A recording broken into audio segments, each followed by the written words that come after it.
Hello, Professor Zaidan, TAs and essays that might watch this. My name is Ajay Khublanda, ID 22229545, and today I'm going to talk about quantum teleportation. Quantum teleportation is not what everyone thinks it is. Quantum teleportation is actually not the transfer of the actual thing from one place to another, but it is a transfer of one quantum state from one location to another. So, one of the main reasons why quantum teleportation can take place in our world is because of quantum entanglement and superpositions. Even if it is quantum teleportation, we still need classical channels of communication like optic fiber or satellites. I mentioned quantum entanglement. Quantum entanglement first was mentioned in 1935 in a paper by Einstein, Podolsky, and Rosen. They will be people we will talk about every time we mention EPR paradox or EPR beams. In 1935, Einstein, Podolsky, and Rosen examined how quantum states correlate with each other. They found out when two quantum states are strongly correlated, they use their unique quantum state and they have this unified state. So quantum entanglement means that through some tools, through some technologies, we entangle two quantum states, which means that even if they are thousands of miles away or thousands of miles away, even if they're 1,000 kilometers away, if we know the quantum state of this, we will know quantum state of this. As an example, let's take photons.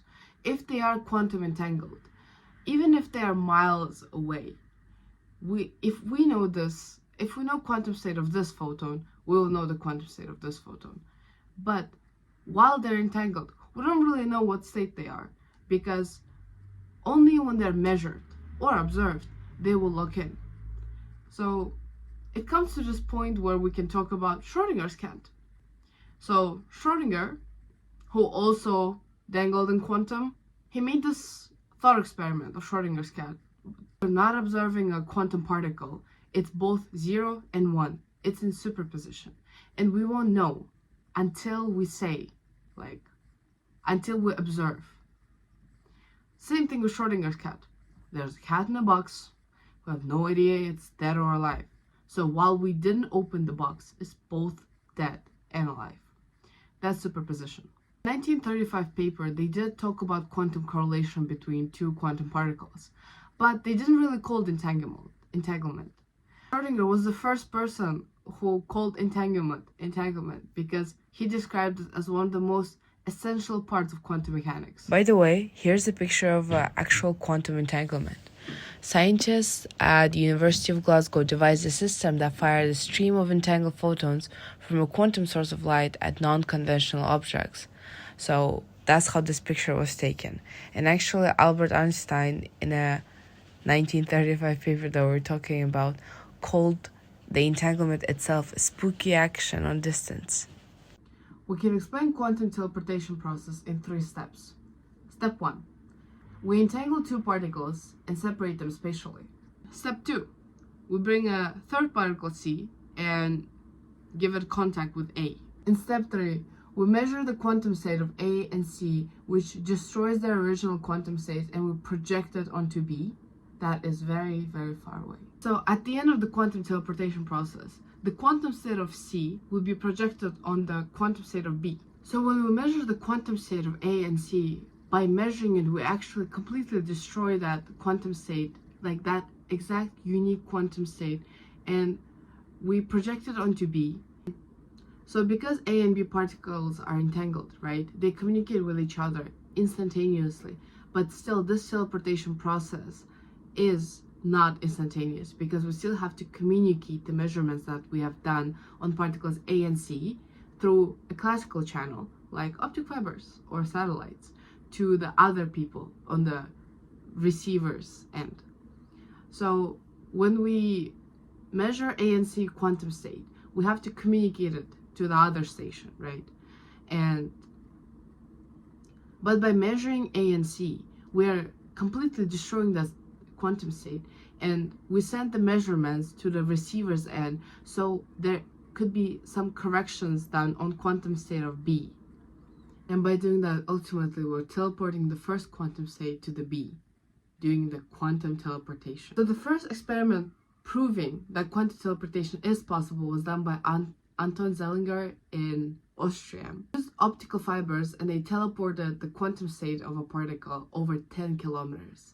But now, one last experiment was done by Chinese researchers using misuse satellite. They have teleported a quantum state of a photon over 1,200 kilometers using misuse satellite as a communication. Actually, that whole experiment was so cool.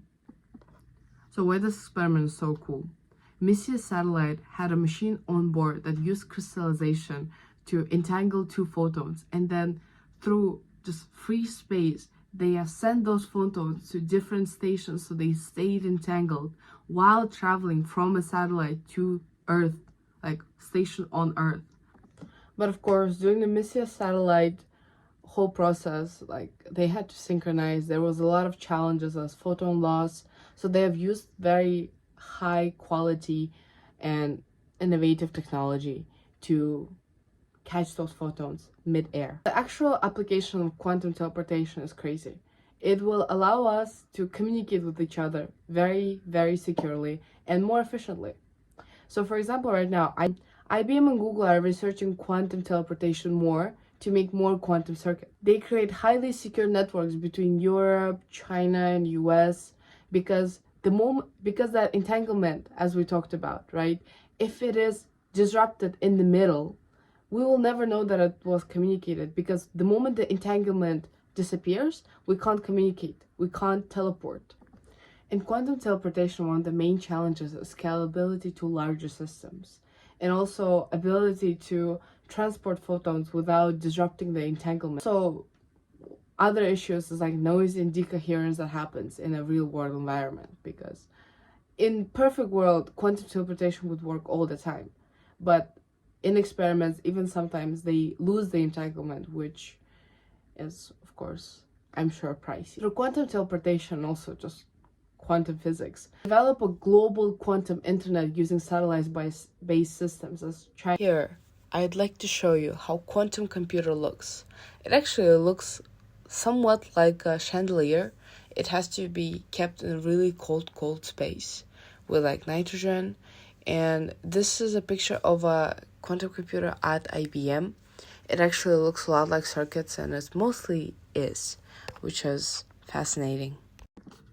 Thank you for your attention. So in conclusion, I just want to say that quantum computing is paving the way into the future, and it bridges the gap between theory and application. We are on our way to have a secure global communication, and although it will probably be hard, I'm really excited to see what in store quantum physics has for us in the future. Thank you for your attention.